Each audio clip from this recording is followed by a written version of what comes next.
금융당국이 오는 30일부터 고소득자의 신용대출 규제를 강화하고 1억 이상을 대출받아 규제지역의 주택을 사면 대출금을 회수하는 규제를 시행합니다. 정부의 규제가 시작되기 전 대출 막차를 타자는 심리가 퍼지면서 신용대출을 받으려는 사람들로 은행이 붐비고 있습니다. 시중은행들은 연간 대출 목표를 초과할 우려가 커지자 서둘러 대출 조이기에 나섰습니다.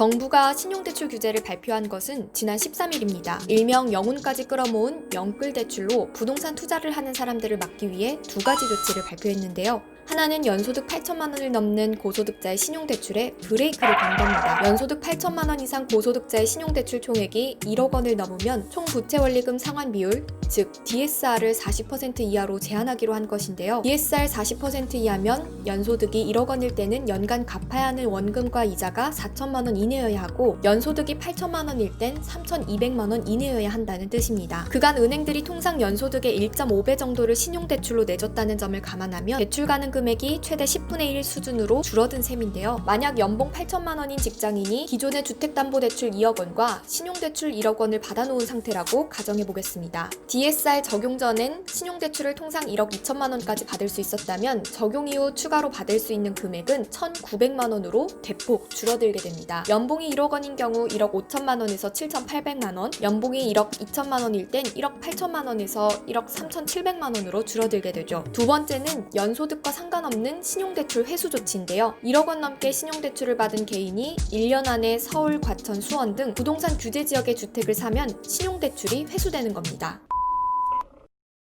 새로운 규제가 오는 30일부터 적용되자 대출을 하려던 사람들이 바빠졌습니다. 조치가 발표된 다음 날인 토요일과 일요일 국민, 신한, 우리, 하나은행 등 4개 시중은행에서 신규 취급한 비대면 신용대출은 1929건에 775억 원에 달했습니다. 불과 일주일 전에 비해 대출 건수는 약 2배, 대출 금액은 약 3.5배 증가한 건데요. 마이너스 통장 개설도 2배 가까이 늘었습니다. 5대 은행의 신규 마이너스 통장 개설 수는 12일 1931개에서 18일 4082개로 뛰었는데요. 새 규제가 시행되면 마이너스 통장의 한도도 신용대출 총액에 합산되기 때문에 미리 받아두려는 사람들이 몰렸기 때문입니다.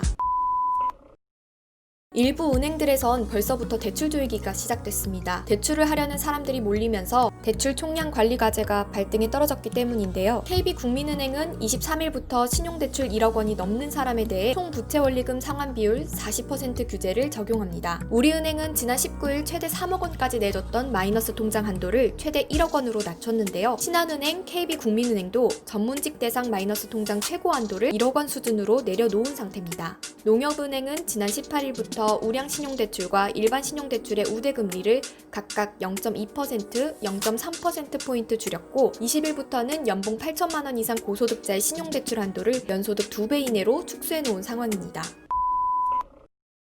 전문가들은 이번 신용대출 규제가 경기 전반에 미칠 영향에 대해서 우려하고 있습니다. 은행에서 대출이 막힌 고소득자들이 울며 겨자 먹기로 제2금융권으로 향하게 되면 연쇄적으로 저소득, 저신용자들이 더 질이 안 좋은 대출로 밀려나는 현상이 생길 수 있다는 점 때문입니다. 또한 통상 신용도가 높고 상환 능력이 높은 쪽에 대출을 많이 내주는 것이 일반적인데 해당 대출이 특별한 부실이 감지되지 않았는데도 규제한다는 것은 이치에 맞지 않다는 것입니다. 정부는 집값이 잡히지 않자 24번의 부동산 대책을 내놨지만 모두 실패로 돌아갔습니다. 이번 고소득자 신용대출 규제로 과연 집값이 잡힐까요? 시장은 여전히 물음표를 지우지 못하고 있습니다.